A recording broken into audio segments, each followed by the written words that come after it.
Good afternoon. I'm George Latimer, Westchester County Executive, and I'm here with Deputy County Executive Ken Jenkins to provide the first of our two COVID updates here in Westchester County. Today is Tuesday, February 16th, and as we give you an update today, we intend to be back on Friday, February 19th, to give you an update a little bit further in the week to see what progress has been made. The numbers on both the COVID infection side of the equation and on the COVID vaccination side are both encouraging. In neither case have we reached the goals that we've set for ourselves to accomplish everything needed to put the pandemic behind us, but we've certainly made some very significant progress. In the last few days, continuing a trend that started a few weeks ago, we've continued to see a diminution in the spread of the virus in Westchester County. That is good news, even in light of the various variants that we're hearing about, the UK variant and other ones that are causing an increase in the number of cases in general.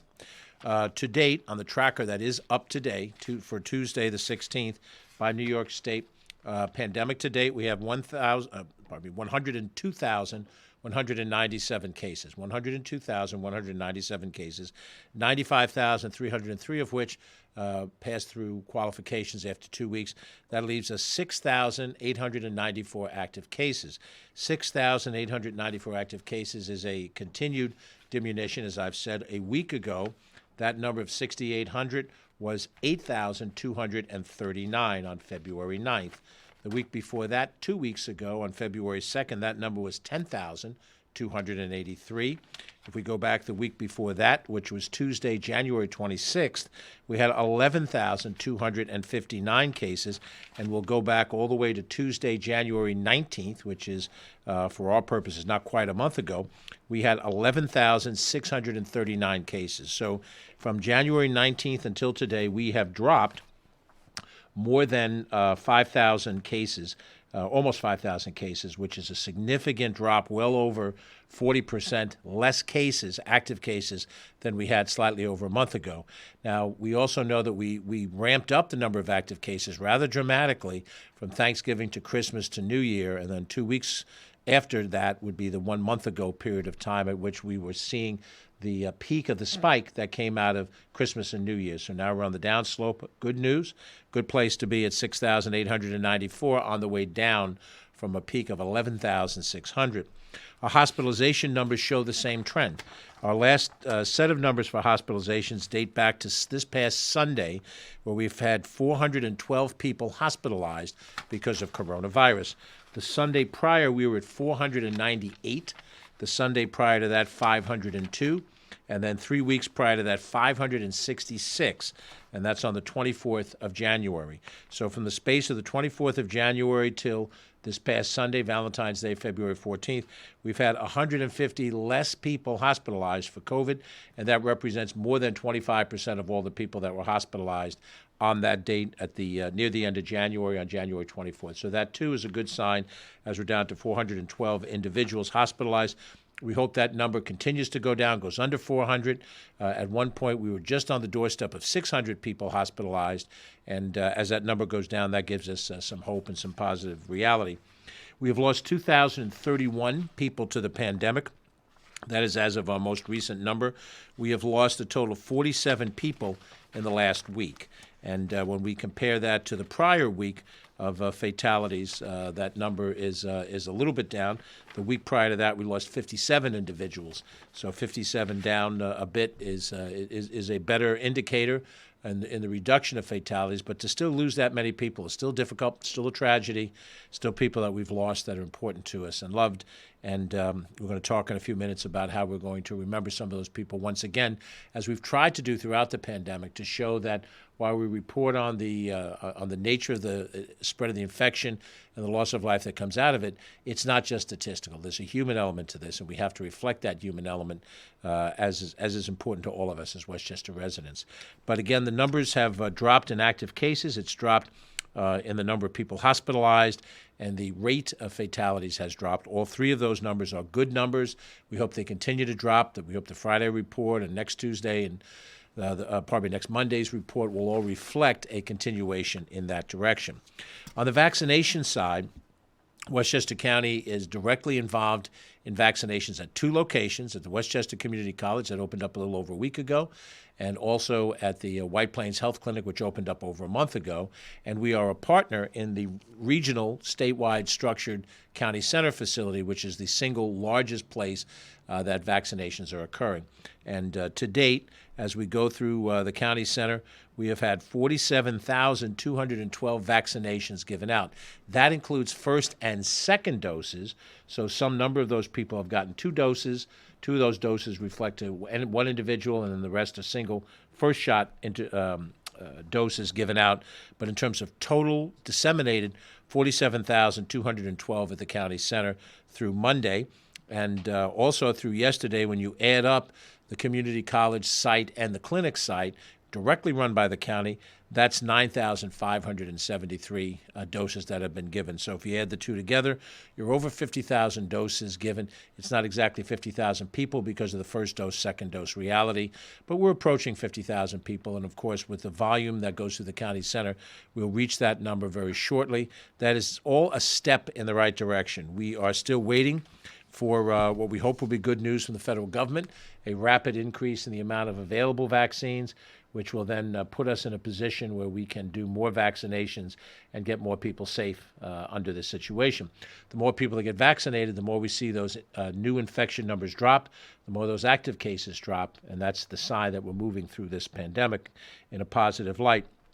We were on a conference call with the governor just a little while ago with other county executives around the state, and he's indicated that he sees the potential for more vaccines coming from the federal government, not this week or next, but soon, and that as we go through the rest of the spring, those numbers should jump up dramatically. Some of that is going to be new product on the market from additional pharmaceutical companies. We all are aware that Johnson & Johnson and AstraZeneca are both very close to having new authorizations, and that there's also been some difficulty because of the weather around the country. This is the winter season for much of the country, that it's made it difficult for some of the vaccine to get out to the locations as is promised. You may have seen in the national news report there was very low weather conditions even in Texas, which doesn't usually suffer difficult winters, and they had single-digit temperatures down in places from Dallas to Galveston. So long story short, progress is being made. We are hopeful on the front of more vaccine availability. The more vaccine we get, the better off we'll be, the more people we can inoculate and try to move through this. And the frustration that people are having now about getting a vaccine, which we'll talk about in a second, will lessen as we have more available vaccines. Then they'll have more appointments and we can move forward. Now, as we look at the weather report, first of all, we dodged a bullet. Westchester County dodged a bullet overnight from last night into today. There was some fear that we were going to have significant ice storm overnight. Our friends further north and west of us received that ice, but we did not in Westchester County. So our operations today in every area, including vaccines, was unaffected. We had some heavy rains overnight, but they dissipated by the early mid-morning time frame. However, there are reports now that we're going to get some intense weather a little later this week. Maybe Thursday night into Friday is what we're hearing. So what we encourage you to do is, if you want to check to see whether our various key vaccination sites are up, consult our website at westchestergov.com, and we'll put an announcement out there if for any reason we have to close the center or the state close the county center. And we'll follow it that way. We'll put out information on social media, so if you follow us on Twitter or Facebook, you'll get the information that way. But if you don't do that, and not everybody is equally comfortable with the technology, go onto our website, westchestergov.com. We'll have something prominently displayed that will tell you if we have the requirement to close one of the sites because of what might be significant snowstorm.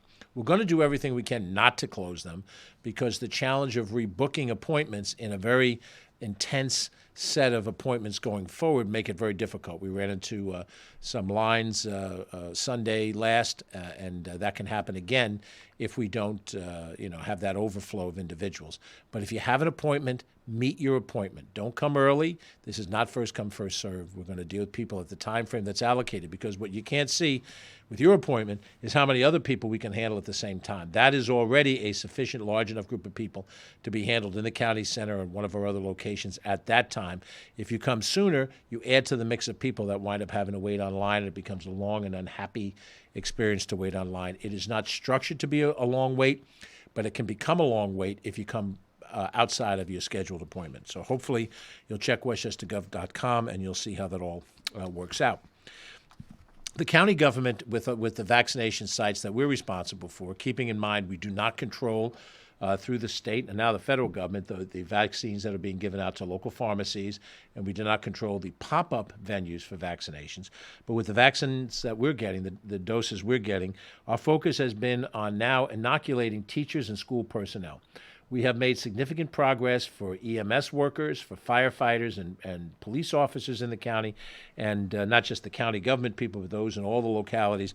And now our focus is on teachers, and heavily so, because there is a significant demand to reopen schools. And the way the governor has laid the issue out, that it takes it's a decision made locally by a school superintendent, school board, but with the consultation of the parents and the teachers. And so with that thought in mind, the county government can help get as many teachers vaccinated within a school district, and that makes that process much easier, because those individual teachers will feel like they're protected from the vaccine to the extent that they've taken the shots necessary and activated them.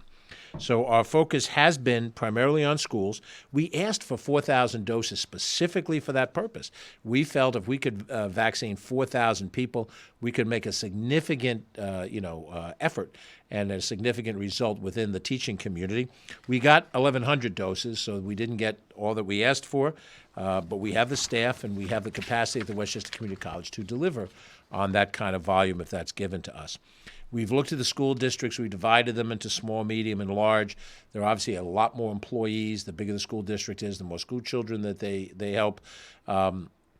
We'd like to complete districts where we can so that the whole district can open up to school, and that possibility exists. But we're going both big city districts and small districts at the same time, going sort of back and forth, because we want to make sure there's equity in the way that the vaccine is given out.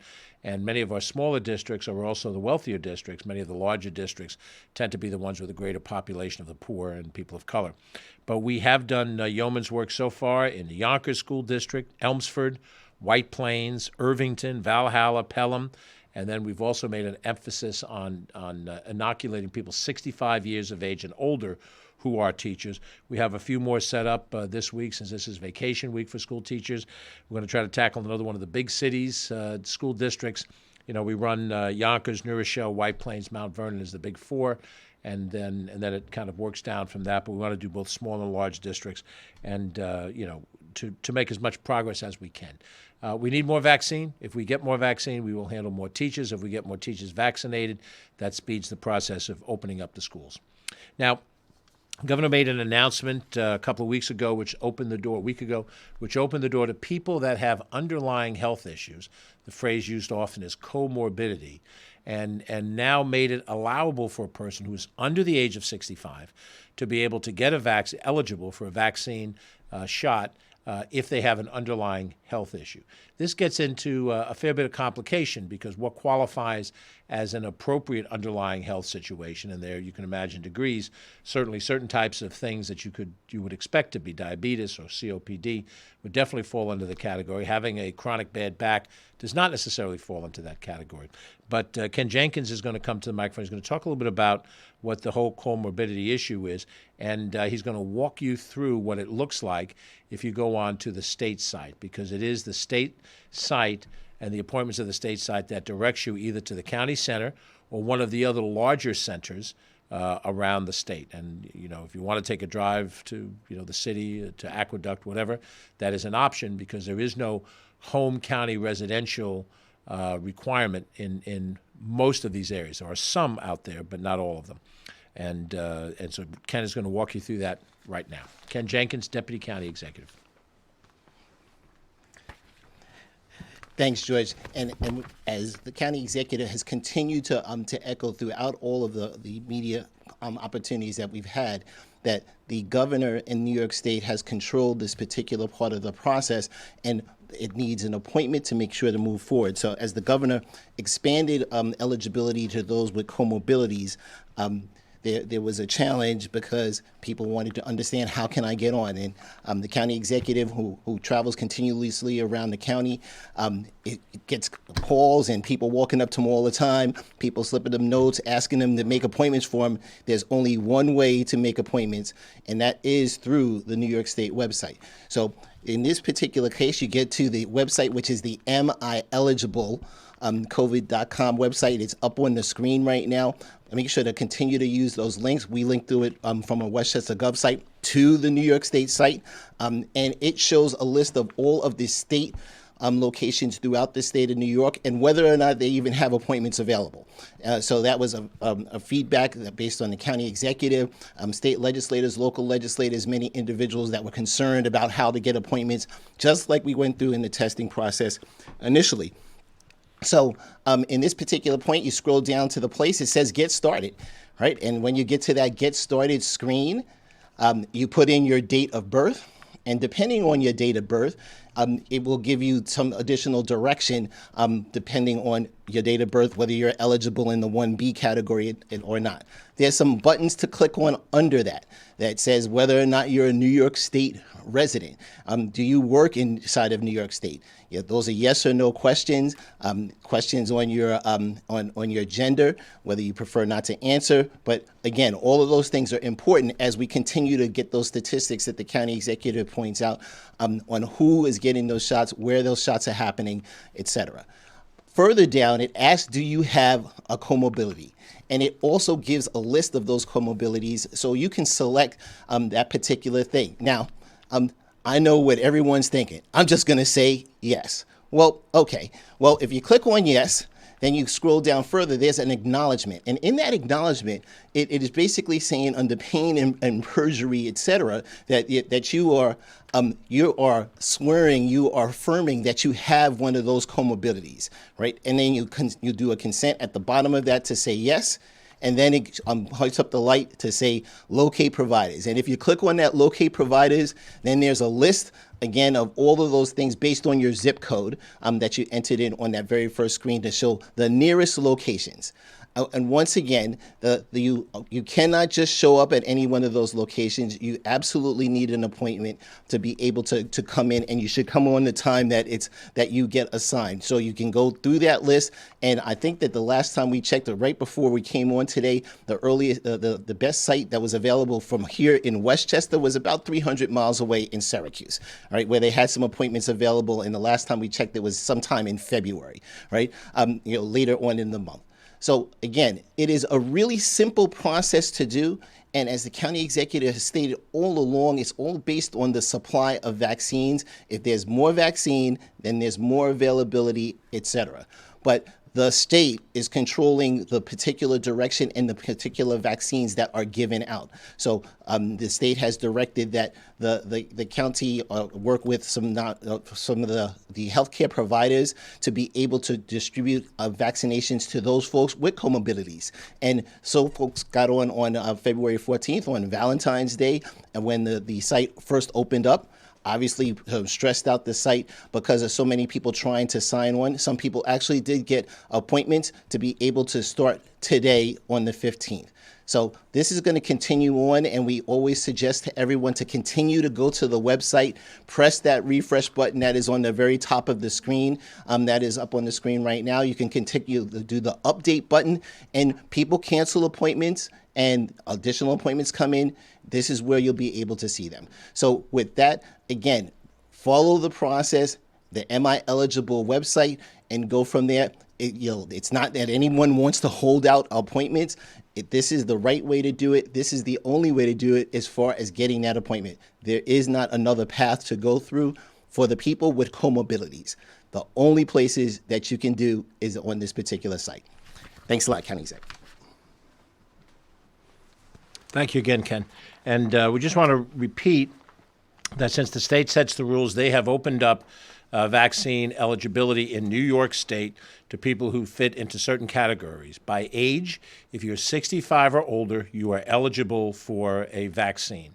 If you have an underlying healthcare issue, we use the word comorbidity as part of that process. You have an underlying health issue, and just as Ken said, you can identify that as part of the assertion that you would make when you go in. It doesn't matter what your age is, you're eligible for a shot.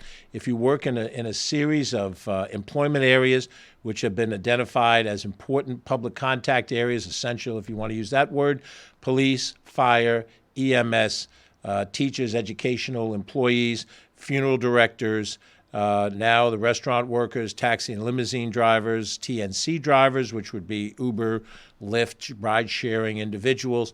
If you work at a developmentally disabled center for individuals, if you're a healthcare professional through a hospital or an appropriate nursing home or a healthcare center, all of those different areas are all eligible for shots. As it stands today, if you are under the age of 65, you do not work in any of those industries, and you do not have an underlying illness, you are not yet eligible for the shot. And those are the rules that have been established by the state. They're trying to make sure that the people who need it the most get it first. While there's a limited supply, the expectation is that supply is going to increase dramatically. And then when it does, you're going to see a different kind of situation. You're going to see a lot more like the county center multiplied out there. Mass vaccination centers, more appointments available, and then those who want to have those vaccines will be able to get them in a much easier fashion. Right now, there's still a matter of supply and demand. The demand is very high. The supply is not high at this stage of the game, but that's what they're working on to try to accomplish that. So with all of that thought in mind, we try to go forward. We get the vaccines, and we see a diminution in the amount of infection, and the combination of all of that puts us a little better off than we were before. For those folks who remember, it was March 3rd in 2020 that we had our first case of coronavirus, first positive case. The individual called the index patient, actual gentleman, lawyer from New Rochelle, was the first person in Westchester County to be identified as having had the disease, the second person in New York, so we're approaching the one-year anniversary of that somber date. The original index patient survived, and the people that he came in contact with, to the greater extent, also survived. But we've had many other people pass away, as I've just mentioned today, over 2,000 individuals. So the week of February 28th, we will lower flags on county-owned facilities. We cannot order it for all facilities in Westchester County, but for county-owned facilities where we have an American flag, we will lower it to half-staff for the week up to March 3rd to honor those that we've lost through COVID. We originally did the same thing earlier in the year last year, and we kept it for a while. Then the state did the same thing, and the state's order superseded ours. And then when the state authorized all the flags to be raised back to normal height, we did that. But since we were on a one-year anniversary, we were going to do that. More importantly, we're going to have an event on March 3rd, which I believe is a Wednesday, here in the building in 148 Martine Avenue, the county office building. This is where we relocated the Ribbons of Remembrance materials that were out at Lenoir Preserve in Yonkers. We started that in the spring of last year. We kept it through December. Then the external weather became impossible for us to have an outdoor facility, so we brought it indoors. We will be returning it outdoors once the weather gets better. But in the one-year anniversary, we will have an interfaith prayer vigil starting at 11 o'clock. We'll have a moment of silence at 12 noon. There'll be the ringing of the bells countywide to recognize all of the individuals who have died from COVID-19. And then at 7 p.m. on that night, Wednesday, March 3rd, there will be the 7 o'clock applause effort. We'll try to promote this where people will go outside their house and applaud, and the first responders, all those who have helped to save lives and help us out, will know that we're respecting them as a society for the work that they've done. All of those things are very symbolic things, but they're important things. And I think we do ourselves no service as a society if, while we deal with the specifics of the vaccines and the specifics of the testing and the specifics of the virus, we fail to remember the human element in all of this. And that's what we're trying to do on the 3rd. Now, I want to just touch on a couple of other items while we have a moment or two. We have an upcoming conference, virtual this year, which is a celebration of the power, the strength, and the independence of the women of Westchester. And the acronym is WOW, W-O-W. Seems to make sense to me. The WOW conference is coming up, and the conversations that are going to be part of that, as part of that event, is certainly something we all want to take a look at. The online event comes on March 25th, but we want to give you a little video which will tell you about the nominations for various people that you want to recognize, because there are women out there who are, in fact, WOW individuals. We want to make sure at this event we recognize them. Let's take a look at the video. My mom was a blue-collar worker. She dropped out of school in 6th grade and worked in a factory. Westchester County Executive George Latimer reflecting on women who influenced and inspired him, including his 8th grade algebra teacher, Mrs. Healy. She wanted to get us tough. She wanted us to understand that certainly in mathematics and to some degree in life, there are certain things that are absolutes, and you have to understand them and you have to be able to grasp them. And so she taught me algebra, but she taught me life lessons, me and the other kids in the class. Life lessons he has carried throughout his career and galvanized others to follow his lead. That's why I came to work for George Latimer, because I felt like I wanted to be part of his administration. Our boss at the top, he says, and we talk about it all the time, what's the role of government? The role of government is to help people. And for many of the women who make up the executive team, that role is also about empowerment. We must believe in ourselves and that we can conquer anything that we set our goals. 2 years ago, these women started a conversation leading to a wow moment. All of us kind of thinking of different ways to bring women together. Ordinary people, ordinary women who doing extraordinary things. Celebrating the women who have done so much in the county is something that can bring such, a good feeling for all of us. Good morning, Westchester County women! Today is about you. The first WOW conversation was an event at SUNY Purchase College, bringing more than 1,000 women in one room. It is about what you have done to get here to talk about business, education, politics, and just life. We're here at 12 noon. But life took a turn while planning for the second shindig slated for March 2020. Women, in many ways, were hurt hard by the pandemic. Despite canceling, 2021 will see the return of WOW conversations. Good morning, Westchester. Just in time for Women's History Month. And the group says it's needed now more than ever. Been a lot of tragedy and catastrophe and sadness during this pandemic. There's also been opportunities for reimagination, reinvention, but there's been so many women doing so many things. You could be in all kinds of positions and roles, but when this crisis happened, what showed your strength? The ladies decided to take this year's conversation online and celebrate women of Westchester by honoring them for going above and beyond in their community. There are 6 categories: healing hands, highlighting health and wellness; the next generation, for those working with children or in education; women supporting women, who continues to help us soar. The community response category spotlights women helping others with basic needs like food or housing; keeping the faith, for women who have provided spiritual guidance; and finally, business, because it just hasn't been business as usual, has it? Do you know a businesswoman or entrepreneur who refuses to get knocked down? The ladies feeling positive about this year's conversation, and there will be a lot to talk about. Every one of those women and the commissioners that we have, you see women that have had to fight through sort of a basic prejudice against women in leadership positions and achieve in spite of that. Look at his staff. It tells a story within itself. A story each woman here says was written by those who came before them.